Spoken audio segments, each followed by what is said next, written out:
ഞാൻ നിങ്ങളുടെ അടുത്ത് ഇന്ന് സംസാരിക്കുന്നത് എന്താണെന്ന് വെച്ചിട്ടുണ്ടെങ്കിൽ, നമുക്ക് മറ്റൊരാൾ ആഭിചാര ദോഷം ചെയ്ത് കഴിഞ്ഞിട്ടുണ്ടെങ്കിൽ വിഷ്ണുമായി ഉപാസിക്കുന്നവർക്ക് അത് നമ്മുടെ ജീവിതത്തിൽ വരുമോ ഇല്ലയോ എന്നുള്ള ചോദ്യം ഞാൻ കൃത്യമായിട്ട് നിങ്ങളുടെ അടുത്ത് ചോദിക്കുന്നത്. എന്ന് വെച്ചിട്ടുണ്ടെങ്കിൽ, വിഷ്ണുമായനെ കൊണ്ട് നടക്കുന്ന ഒരാൾക്ക് ആഭിചാര ദോഷങ്ങൾ വന്നാലും നമ്മുടെ അടുത്ത് ചെറുതായിട്ട് വരും.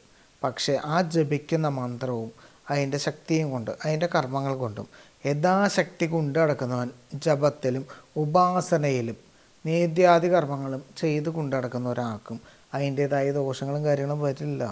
വന്നാൽ പോലും നമ്മുടെ കർമ്മങ്ങൾ കൊണ്ട് നമുക്കത് മാറ്റിയെടുക്കാവുന്നുള്ളൂ. ഒന്നുമില്ല, കർമ്മവും ഇല്ല, ജപവും ഇല്ല, ഒന്നുമില്ലാതിരിക്കുന്നവർക്ക് അത് വലിയ ശക്തിയാണത്. നമ്മുടെ ശരീരത്തിൽ വന്നു കഴിഞ്ഞാലും നമ്മുടെ ജീവിതത്തിൽ വന്നാലും സർവനാശത്തിനുള്ള വഴിക്ക് തെളിച്ചു തരും.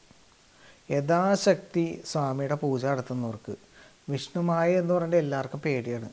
പക്ഷേ ആ ശക്തിയെ കൊണ്ടു നടക്കുന്നവർക്ക് ഏറ്റവും വലിയ സൗഭാഗ്യമാണ്. എന്ത് ദോഷവും എന്ത് ദുരിതവും ഏത് കാര്യങ്ങളിൽ നിന്നും രക്ഷിക്കാനും സർവ്വദോഷ ദുരിത നിവാരണത്തിനും ശ്രീ വിഷ്ണുമായ കഴിഞ്ഞിട്ട് ബാക്കി എന്തിനും എല്ലാവർക്കും ഉള്ളൂ. എൻ്റെ വിഷ്ണുമായനെ വിശ്വസിച്ച് നടക്കുന്ന ആരാണെങ്കിലും ആ വിഷ്ണുമായനെ കൊണ്ടു നടക്കുന്നവർക്ക് അത്രയും ശക്തമായിട്ട് സ്വാമിയുണ്ടത്. ആ സ്വാമിയുടെ ശക്തി എന്തെന്ന് അറിയാൻ പാടാത്തത് കൊണ്ട് മാത്രമാണ് മറ്റുള്ളവരെല്ലാവരും കടന്ന് സ്വാമീനെ പറ്റി പരീക്ഷിച്ച് എല്ലാവരും നടക്കണേ. സ്വാമിയുടെ ശക്തി വന്നു കഴിഞ്ഞിട്ടുണ്ടെങ്കിൽ പിന്നെ സ്വാമി വന്നു കഴിഞ്ഞാൽ പിന്നെ ഒന്നുമില്ല അവിടെ. എത്ര വലിയ ദോഷമാണെങ്കിൽ പോലും ആ സ്വാമി അവിടെ നിന്ന് എടുത്ത് മാറ്റും. അത് ആ സ്വാമിനെ വിശ്വസിച്ച് മുന്നോട്ടേക്ക് അവിടെ പോവുക. ബാക്കിയുള്ളതൊക്കെ സ്വാമി നോക്കട്ടെ. ഓം ശ്രീ വിഷ്ണുമായേ നമഃ.